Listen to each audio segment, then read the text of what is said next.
Chapter 20.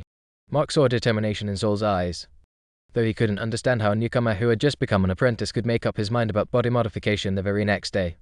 After all, it had taken him a full month of hesitation before he dared to operate on his own hands. But now, Mark could already see some value in Saul. Anyone who could escape the Midnight Lab definitely wasn't an ordinary newcomer. Either he had skills or he had powerful backing.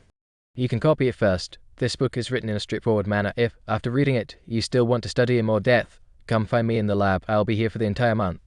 Such a gentle sigh from Senior Mark left the other two newcomers in the lab wide-eyed with shock. Thank you, Senior Mark. Saul sat back down. He didn't have much time. He had to copy the book as fast as possible. Mark gave Saul his space and walked to the other side of the lab. At that moment, Angela, who had been quietly observing for a while, picked up the book in front of her, walked over to Mark, and flashed a sweet smile. Senior, I kept failing at a few spots while trying to construct runes today. Could you help teach me? She held the book up to her chin, trying her best to show her cutest side. Of course, Mark smiled. 10 magic crystals or 2 credits. The spark of joy that had just lit up in Angela's eyes was instantly extinguished. She only had a few dozen magic crystals in total. How could she spend them on just a couple of questions? I'll try to figure it out myself. She quickly returned to her seat, lowering her head deeply, afraid to see any mocking looks from the others. She thought maybe she'd have to find a chance to ask Mentor Kaz, but her and Duke's performance yesterday didn't seem to impress him. Would he even come to the lab today? The book Grimm's understanding of sorceress body modification wasn't thick, just a little over 100 pages. It wasn't a printed edition either, so it didn't contain that many words. While copying, Saul even skipped some useless interjections, focusing only on the essentials and making notes. But for a student who had only been in class for 2 days, fully understanding the book was harder than expected. Saul didn't hold back and went to ask Mark directly. Judging from Mark's change in attitude, Saul could tell he was trying to make amends. But why? Was it because Saul's survival made him wary? Or had he learned about Big Pink's involvement?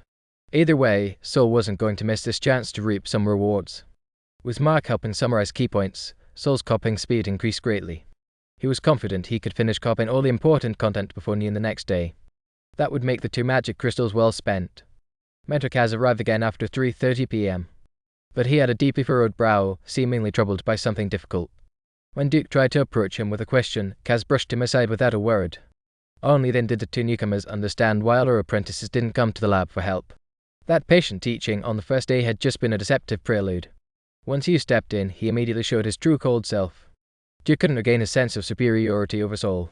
He looked uneasy and kept sneaking glances at Saul with increasingly complex expressions. But no one expected what happened next. After frowning for a while, Mentor Kaz suddenly walked over to Saul. Mentor. Mark stood up nervously, thinking Kaz had come for him.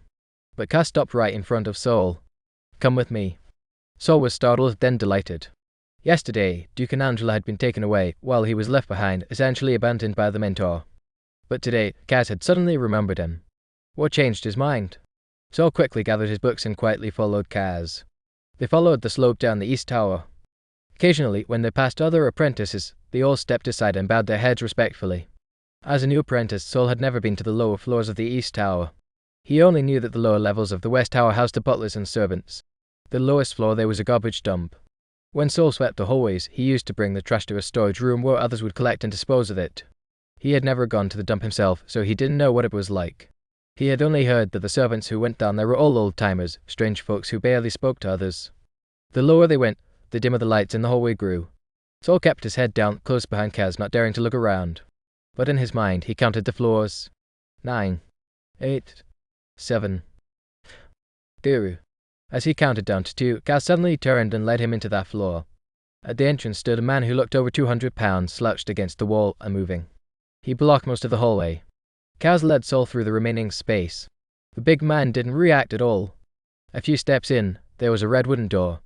Kaz pushed it open with a loud creak. As Saul entered, a pungent stench, mixed with the smell of blood, assaulted his nose. He immediately held his breath and looked up at his mentor. Hess stood in the middle of the room, completely unfazed, as if he had no nose at all. The walls were painted with a ghostly white powder. Strange writing, like graffiti, covered them in messy strokes. Thankfully, though it looked chaotic, the writing didn't make Saul dizzy. At the center of the room was a conveyor belt extending from the wall. Its entrance was covered with black leather tassels, concealing what lay inside. Next to the belt was a long table, covered in all sorts of open square boxes of varying sizes. These boxes were empty, but their edges and corners were smeared with some kind of sticky residue. Some even had clusters of fingertip-sized mushrooms growing on them. Tools like hammers and chisels hung from one side of the table. Underneath the table sat a large wheeled box, its lid open. Its inner walls were stained with dark red, nearly black marks.